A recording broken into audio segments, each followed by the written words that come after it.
कैसे हैं आप सब। और करवा चौथ के बाद मैं अब आपसे मिल रही हूँ। मैंने दिवाली का कोई भी वीडियो अपलोड नहीं किया, ना ही मैंने शूट किया। ना शूट करने का रीज़न भी है जो कि मैं आपको बता देती हूँ। चलो, तो मैंने इसलिए नहीं शूट किया ना क्योंकि मैंने 3 दिन का खंड जोत जलाया था और मैंने लक्ष्मी कलश की स्थापना की थी। और उस पूजा में मुझे लग रहा था ना कि सिर्फ मैं अपने तक ही रखूं, क्योंकि बहुत अलग तरह से मैंने इस बार पूजा की थी। तो और जब मैं वीडियो बना रही हूँ तो मुझे वो सारी चीज़ें आपके साथ शेयर करनी पड़ती है। इस बार मेरा मन नहीं किया शेयर करने का, और इसलिए फिर मैंने दिवाली, धनतेरस, ये सारे वीडियोस मैंने नहीं बनाए। और आज है नहाए खाए छठ का पहला दिन है। बहुत लेट हो गया, 9 बज रहे हैं। मैं तो उठ गई थी 4 बजे ही। 4 बजे ही मैंने झाड़ू पोछा बर्तन सब कर लिया। थोड़ा सा टाइम खराब हुआ बताओ, बीच बीच में पंजाबी भी आ जाती है। थोड़ा सा टाइम खराब हुआ, हस्बैंड से थोड़ी सी बकझक हो गई छठ को लेकर ही, और थोड़े से दोनों बच्चों ने दिमाग खराब कर दिया। और जब इस तरह थोड़ा थोड़ा चिल्लम चिल्ली हो जाता है ना, तो उस समय कुछ करने का मन नहीं करता। तो मैं काफ़ी देर तक शांत होकर बैठी हुई थी। तब फिर जाकर मैं नहाई और फिर मैं लौकी लेकर बैठी हूँ। अभी तक मैंने मेरे कान्हा को कोई भी भोग नहीं लगाया, सिर्फ सुबह दूध का भोग उनको लगा था। अब ये सारा चीज़ बन जाएगा ना, तो उसके बाद उनको भी भोग लगाऊंगी, फिर उसके बाद मैं खाऊंगी। 9 बज रहे हैं, बहुत लेट हो रहा है। तो आज के दिन तो आपको पता ही होगा, और जिनको नहीं पता है तो उनको मैं बता देती हूँ। आज के दिन लौकी, चने की दाल, अरबा चावल और लौकी की सब्जी, लौकी का ही तरुआ, और कुछ लोग दही, चटनी, आलू ये सब खाते हैं। तो मैं भी सोची थी कि आलू का भुजिया मैं बनाऊंगी, देखती हूँ टाइम लगता है कि नहीं लगता, क्योंकि बहुत टाइम हो गया है। तो पहले तो जा रही हूँ, ब्रेड रखा हुआ है दोनों बच्चों को, और पापा को ब्रेड सेक कर दे देती हूँ। मुझे लग रहा है कि 11-12 बजेगा ही बजेगा। और अभी सही मेरे पेट में दर्द शुरू हो गया, काफ़ी तेज दर्द है। एक तो दर्द हो रहा है पेट में, और दूसरा ये देखो मैंने कान में कॉटन डाला हुआ है ना, कान से पस आ रहा है, उसकी वजह से ये मेरा पूरा दर्द हो रहा है। आपको मैं बता नहीं सकती मैं अभी किस तकलीफ़ में हूँ, लेकिन मेरी तकलीफ़ कौन सुनेगा, कौन समझेगा। तो चलिए, व्लॉग को मैंने स्टार्ट किया है, और छठ पर्व के जितने भी वीडियोस होंगे, जितने भी दिन का, आज कल परसों का, उसके आगे का भी व्लॉग में कंटिन्यू करूँगी। तो बस कंटिन्यू बने रहिए मेरे साथ। और पहले मैं बोल देती हूँ कि अगर मैं आपको अच्छी लगती हूँ, मेरे वीडियोस आपको अच्छे लगते हैं और मेरा चैनल आपको पसंद है, तो मेरे चैनल को सब्सक्राइब जरूर कर लीजिएगा। तो चलिए, लौकी में ना बहुत बड़े बड़े बीज हैं, इस बीज को निकालना पड़ रहा है, नहीं तो फिर ये अच्छे नहीं लगते खाने में। सरसों के तेल में मैं डालूंगी जीरा, 2 तेज पत्ता। इसको मैंने पानी से धो लिया है, काफ़ी डस्ट टाइप से लग रहा था, तो पानी से मैंने इसको धो लिया तेज पत्ता को। और इसके बाद में ये जो लौकी मैंने धोकर काट के रखा है, इसको मैं डालूंगी, और इसमें से थोड़ा सा रख लूँगी दाल बनाने के लिए।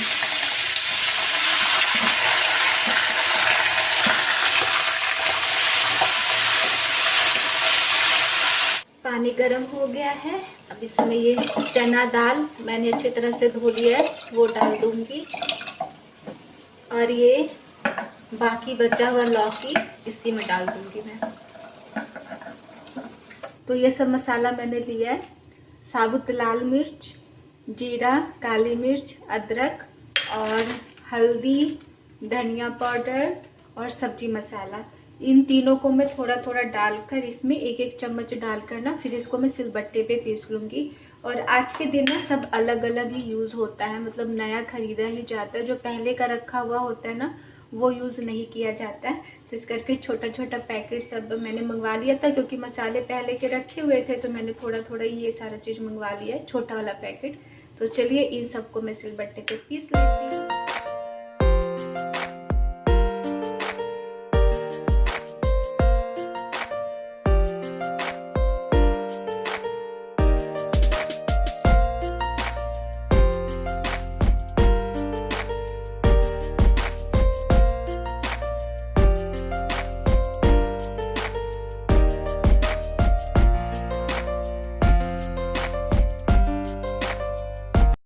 ये देखिए, मसाला मैंने पीस लिया, बड़ा टाइम लगा इसको पीसने में।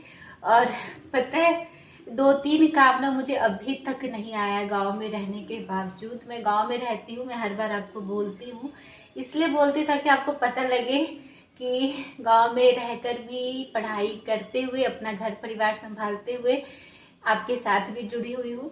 तो एक तो मुझे ये मसाला पीसना नहीं आया अभी तक, किसी तरह तो मैं पीस लेती हूँ लेकिन बड़ा टाइम लगता है। और एक सूप में फटकना मुझे नहीं आता है। चावल वगैरह फटकना होता है ना, तो जितना मैं फटकती नहीं उतना नीचे गिर जाता है। तो किसी तरह कर ली, मैं नहीं करूँगी तो कौन करेगा। हो गया, मैं पीसूंगी। महीन हुआ, हो गया महीन। चलिए इसको मैं निकाल लेती हूँ। और हर बार जब मसाला पीस लेती हूँ तब मुझे याद आता है कि ये उल्टा है, इसको ऐसे करके पीसना होता है। मम्मी मुझे बताई थी, मेरी मदर इन लॉ, क्योंकि ऐसे करके ना यहाँ से ऐसे मसाला निकालना। मैं हर बार उसको ऐसे करके पीसती हूँ और जब मसाला निकाल लेती हूँ तब याद आता है अरे या तो उल्टा है। तो और यहाँ से ना पानी इधर से वो देख रहे हो आप निकल जाता है, तो इस करके मैं यहीं पे इस सिलबट्टे को धो भी लेती हूँ। काफ़ी गंदा हो गया है, चलो इसको बाद में करेंगे, पहले मेन काम कर लिया जाए। चलो इसको छोड़ देती हूँ ऐसे ही, पानी तब तक निकलेगा, फिर इसको मैं पोछा लगा के साफ कर लूँगी। तो ये पिसा हुआ मसाला इसमें डाल दूँगी और कोई भी मसाला डालने की ज़रूरत नहीं है मुझे, क्योंकि मैंने जो भी मसाले आपको दिखाए थे ना वो सभी मसाले डालकर ही मैंने सिलबट्टे पर पीसा है। और उसके बाद मैं डाल दूँगी सेंधा नमक। पहले मैं वाइट नमक जो टाटा सॉल्ट होता है ना वो मैं खाती थी, 2 जो मैंने छठ किया था, तो मुझे किसी ने कमेंट में कहा था कि सेंधा नमक खाया जाता है। एक्चुअली मुझे पता नहीं था, और मुझे बताने वाला भी कौन है, आप सब से, चाची से, मेरी फ्रेंड से, इन सब से मुझे जो जो पता चलता है वो सारी चीज़ें मैं जो छठ करती हूँ उसमें मतलब यूज़ करती रहती हूँ। जैसे इस बार मैं सेंधा नमक डाल रही हूँ, और वैसे मैं डेली भी सेंधा नमक ही खा रही हूँ। जो वाइट सॉल्ट है ना उसको मैं अब कम ही यूज़ करती हूँ। तो ये जो बाकी के मसाले थे वो इसमें डाल दिया दाल में, और स्वाद के अनुसार नमक। 7-8 विज़ल तक इसको पकने के लिए, मतलब 7-8 विज़ल लगवाऊंगी। चने की दाल है ना तो थोड़ा सा टाइम तो लगता ही है। और ये देखिए मैंने बिल्कुल ही स्लो फ्लेम पे इस सब्ज़ी को बनाया है, तो ये लौकी अच्छी तरह से मतलब गल गई है। जो एक होता है ना एकदम सॉफ्ट वाला लौकी एकदम गल जाता है, उस टाइप से नहीं गला, ये थोड़ा सा हार्ड था, लेकिन ये पक चुकी है सब्ज़ी। और इधर ये दाल भी पक गई है, तो इसको मैं घोंट लूँगी अच्छी तरह से। तो थोड़ी सी गाढ़ी लग रही है, तो इसमें मैं पानी जो मुझे जितनी चाहिए गर्म करके ऐड कर दूँगी। और उसके बाद देसी घी में सरसों दाना डालकर, राई जिसे बोलते हैं, उसको डालकर इसके मैं तड़का लगा दूँगी। उधर चावल चढ़ा हुआ है, और मैं सच बताऊँ चावल ना बहुत बन गया है। मैं इवनिंग में वॉइस ओवर कर रही हूँ और चावल अभी तक आधा पतीला रखा हुआ है, जो कि मैंने अच्छा खासा सबको खिलाया भी है, दीदी को भी दिया है, उस पे भी चावल बच गए। हस्बैंड जी आएंगे ना तो सच्ची में बड़ी डांट पड़ेगी मुझे। तो चावल को मैं इस तरह से फंसा कर इसका मांड निकाल लेती हूँ। अभी तो इसका यूज़ नहीं करूँगी, मांड का तो ये फेंकाएगा ही, नहीं तो मैं इसको यूज़ ही कर लेती थी। तो इधर मैं भुजिया बना रही हूँ। सरसों के तेल में मैंने जीरा, साबुत मिर्च और तेज पत्ता डाल दिया, क्योंकि तेज पत्ता ना भुजिया में बहुत अच्छा टेस्ट देता है। तो तेज पत्ता आप ज़रूर एक बार ट्राई करना डालकर। तो तेज पत्ता डाला, उसके बाद मैं इसमें नमक और हल्दी डालूँगी और कोई मसाले नहीं डालूँगी, और इसको भी पकने तक ढककर अच्छी तरह से पका लूँगी। तो देखिए नहाए खाए का सारा खाना रेडी हो गया है। तो ये मेरे कान्हा की थाली है, चावल, आलू का भुजिया, ये लौकी चने की दाल, लौकी की सब्जी, दही और ये पानी। तुलसी पत्ता मैंने अभी नहीं डाला है, क्योंकि जब मैं उनको भोग लगाने लगती हूँ उस समय तुलसी का पत्ता डालना चाहिए। किचन से तुलसी का पत्ता डालकर नहीं ले जाना चाहिए, ऐसा मैंने सुना है। तो इस करके जब मैं उनके सामने ये थाली लगाने लगूंगी ना तो उस समय तुलसी का पत्ता इसमें डालूंगी और फिर कान्हा से प्रार्थना करूंगी। तो चलिए मैं आपको मेरे गोपाल को दिखा देती हूँ। ये देखो मेरे गिरधर गोपाल को, मेरे कृष्ण कन्हैया को। आज मैंने इनको सिर्फ केसर, हल्दी और कुमकुम का तिलक लगाया है, और मैंने कोई मेकअप नहीं किया, सिर्फ नाक में और उनके चिन पे एक छोटा छोटा स्टोन लगा दिया। और यहाँ पे जो मैंने लक्ष्मी जी गणेश जी की पूजा की थी ना, तो उनको मैंने इस तरह से मिट्टी का जो होता है ढक्कन टाइप का, उस पर मैंने पीला अक्षत रख के फिर मैंने लक्ष्मी जी गणेश जी को स्थापित किया है। और पीछे देखिए वो सुपारी और कमलगट्टा है, वो मैंने पीछे रखा है। तो यहाँ पे मेरे कान्हा का लेट हो रहा था, तो मैंने उनको मखाना और बादाम मिश्री नीचे रखा हुआ है, तो उसका भोग लगा है। और यहाँ पर एक सभी देवी देवता के नाम से इस कलश के नीचे जल और ये प्रसाद में रखती हूँ, जो कि शाम को मैं उठाऊंगी। तो जोत जल ही रही है अभी तक, ये धूप बत्ती बुझ गई। तो चलिए मैं कान्हा को भोग लगा देती हूँ और उसके बाद आपसे मिलती हूँ। बाकी आप मेरा मंदिर देख लीजिए। बस मैंने ज़्यादा मंदिर में इस बार कुछ किया भी नहीं था। ये राम परिवार हैं और कभी होगा तो इनका विग्रह मैं खरीदूंगी राम परिवार का। तो देखिए मुझे राम परिवार बहुत अच्छा लगता है। और यहाँ पे मेरी सभी माला लटकी हुई है। ये कमलगट्टे की माला ख़राब हो गई थी तो मैंने फिर से खरीदी। और ये चंदन की माला जिससे कि मैं डेली जाप करती हूँ गायत्री मंत्र का। ये रुद्राक्ष की माला जब मैं भोलेनाथ की पूजा करती हूँ ना तो उस समय। और ये नवरात्रि में जब मुझे अनुष्ठान करना होता है तो उस समय ये माला यूज़ होता है। और ये वाली माला जो है ये थोड़ी सी खंडित हो गई है, तो इसी टाइप की एक और माला मिल जाएगी तो मैं DIY कुछ बनाऊंगी सोच रखी हूँ। तो बस ये मैंने थोड़ा सा आपको मंदिर भी दिखा दिया। और जो पहले के लक्ष्मी जी गणेश जी हैं उनको मैंने यहाँ पे रख दिया। मुझे विसर्जित करने का मन नहीं किया तो मैंने इनको यहाँ पे साफ करके अच्छे से रख दिया है। और यहाँ पे दशावतार हैं जिसमें कि एक अवतार टूट गया, स्टार्टिंग में टूटा हुआ था, तो मैंने इस तरह से इनको रखा हुआ। मुझे बहुत अच्छा लगता है ये।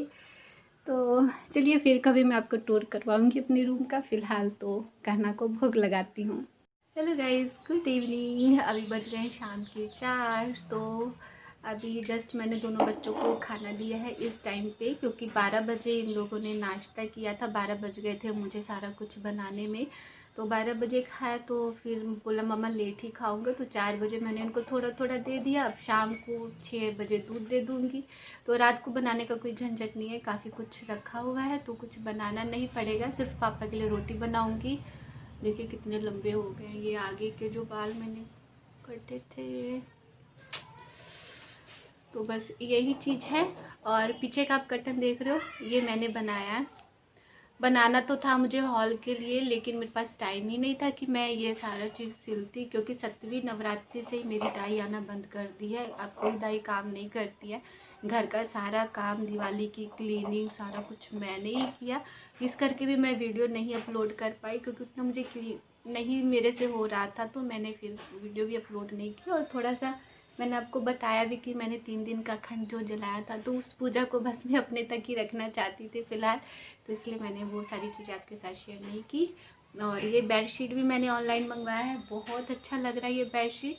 तो देखते हैं वॉश करने के बाद ये फेड होता है कि नहीं होता। मुझे तो लगता है कि नहीं होना चाहिए। जयपुरी कॉटन है ये। आप अमेजोन पे जयपुरी कॉटन करके सर्च करोगे ना तो ये बेडशीट आ जाएगी। और 12 बजे मैं सोई थी सबको खाना वगैरह खिला के, और 3 बजे उठी। जब मोबाइल मैंने देखा तो व्हाट्सएप पे एक मैसेज आया था कि फाइनल डेट फिक्स हो गया है। जो हमारा एग्ज़ाम होना था फाइनल ईयर का, डेट आ गया है। सेंटर भी एकदम फाइनल हो गया कि कहाँ पे होना है, लोकल ही होना है।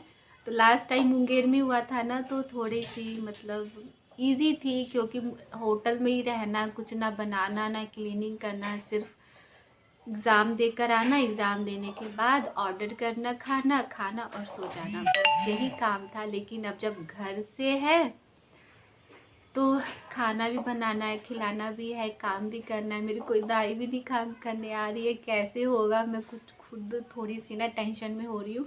और मेरी हेल्प करने वाला भी तो कोई नहीं है, आप भी जानते हो ना, कोई हेल्प करने वाला नहीं है। मेरे हस्बैंड भी मेरी हेल्प नहीं करते हैं। और इसी हेल्प ना करने के चक्कर में सुबह उनसे थोड़ी बकझक हो गई थी।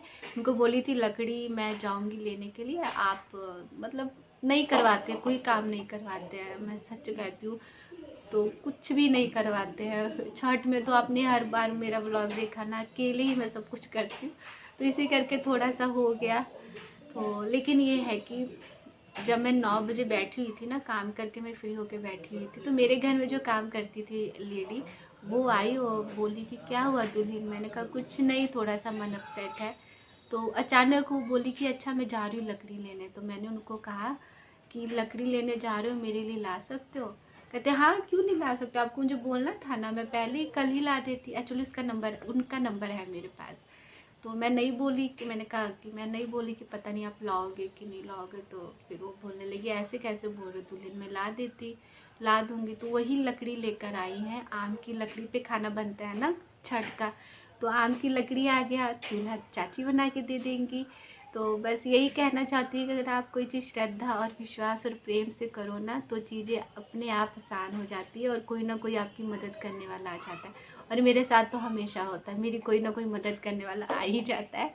और फिर तो इसी तरह से है सारी चीज़ें, और तो कुछ नहीं है आपके साथ शेयर करने के लिए। तो आज का ब्लॉग आपको कैसा लगा? कुछ भी नहीं था खास, बस एक चीज़ मैं ज़रूर पूछूंगी कि मेरे गिरधर गोपाल आपको कैसे लगे हैं। मिलती हूँ नेक्स्ट ब्लॉग में। Bye bye, love you all.